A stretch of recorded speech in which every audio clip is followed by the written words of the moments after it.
ठाकुर जी हमारे साथ ऐसा खेल खेल रहे हैं, स्वयं तो मूर्ति बन के खड़े हो गए और हमको मानो चैलेंज कर रहे हैं, तुम्हारे पास 100 वर्ष का समय है, 100 वर्ष के अंदर अंदर मुझे चलायमान करके दिखाओ। मैं मूर्ति बन के खड़ा हूं, कहीं ऐसे खड़े, कहीं ऐसे खड़े, कहीं ऐसे खड़े, कहीं ऐसे खड़े।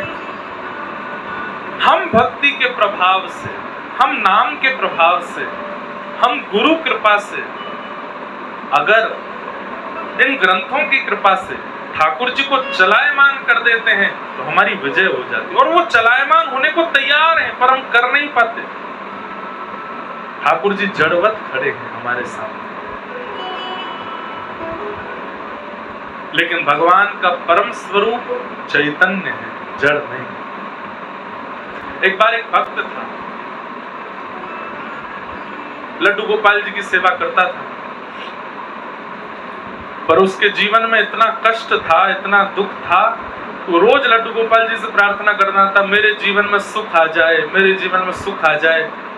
10 वर्ष निकल गए लेकिन उसके जीवन में सुख नहीं आया। उसका एक मित्र आया, उस मित्र ने आकर के कहा, बोले भैया हमारा तो घर भी बन गया, हमारा तो व्यापार भी बहुत अच्छा चल रहा है, बच्चे भी अच्छे पढ़ लिख रहे हैं, बहुत बढ़िया चल रहा है, तो कौन से भगवान की पूजा करते हो? मैं गोपाल जी की पूजा करता हूँ, 10 साल से कह रहा हूँ, मेरा तो कोई भी काम नहीं बन रहा। तो उस भक्त ने कह दिया, ये गोपाल जी की सेवा थोड़ी तुम कम करो, शंकर जी की आराधना करो, शिव भक्त, शिव जी जल्दी प्रसन्न होते हैं। गोपाल जी को उठा करके अलमारी में रख दिया, शंकर जी ले आया और शंकर जी की पूजा करने लगा। अगले दिन जैसे शंकर जी का आराधन करते समय अगरबत्ती लगाई तो अगरबत्ती का धुआं स्वाभाविक रूप से ऐसे उड़ करके इधर जा रहा था जहां अलमारी में ठाकुर जी बैठे थे। तो उस भक्त ने क्या सोचा, 10 सालों से तुम्हारी पूजा कर रहा हूं, आज तक बोले नहीं, आज तक मेरी एक भी बात मानी नहीं, आज तक मुझे कुछ भी दिया नहीं, और आज जैसे ही खुद को अलमारी में बैठा के शंकर जी की पूजा करने लगा तो उनकी अगरबत्ती का धुआं भी अपनी तरफ खींच लिया, उनकी अगरबत्ती की सुगंधी भी खुद ले रहे हो, उनको नहीं लेने दे रहे हो। रुक जाओ, मैं आपको अलमारी से निकाल करके और कहीं रख देता हूं। जैसे ही अलमारी खोली तो क्या देखता है कि जो मूर्तिमंत लड्डू गोपाल थे वो प्रत्यक्ष प्रकट होकर के वहां बैठे थे। क्यों?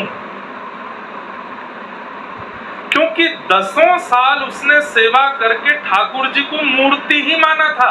आज पहली बार उसके मन में ये भावना आई कि इनकी भी नाक है, ये भी सूंघते हैं, यह भी प्राणी हैं, इनके अंदर भी प्राण हैं।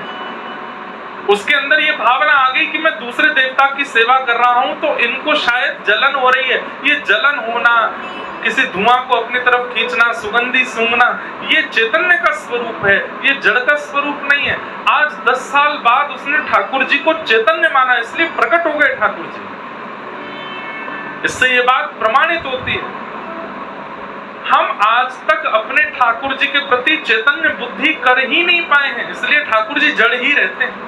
जैसे बक्सा को जैसे खोला तो उसमें लड्डू गोपाल बैठे थे, तो दोनों सखी बोली, अरे देख देख देख देख, मिल गए ठाकुर जी।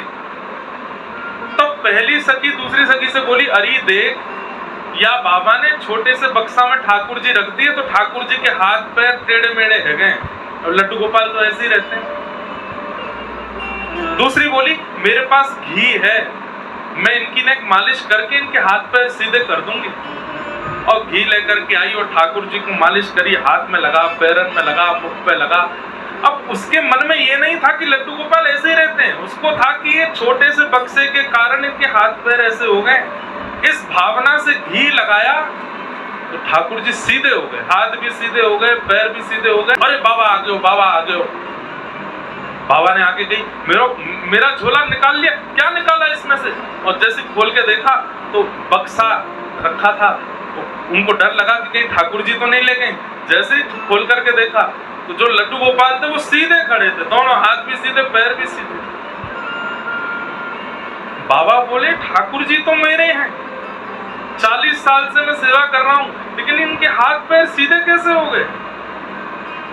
उन सखियों को बुलाया, बोले मैं कुछ कहूंगा नहीं, इधर आओ, तुमने क्या किया था कि मेरे ठाकुर जी के हाथ पैर सीधे कैसे हो गए?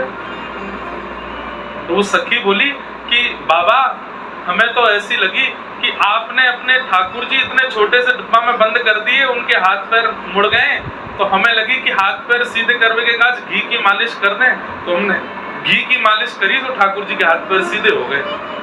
बाबा ने उन सखियों को प्रणाम किया, बोले मैंने चैतन्य भाव वो हृदय में नहीं ला पाया, इसलिए आज तक ठाकुर जी मेरे सीधे नहीं हुए, लेकिन आज तुम लोगों की भावना से मुझे पता चल गया कि ठाकुर जी के प्रति चैतन्य बुद्धि रखनी चाहिए।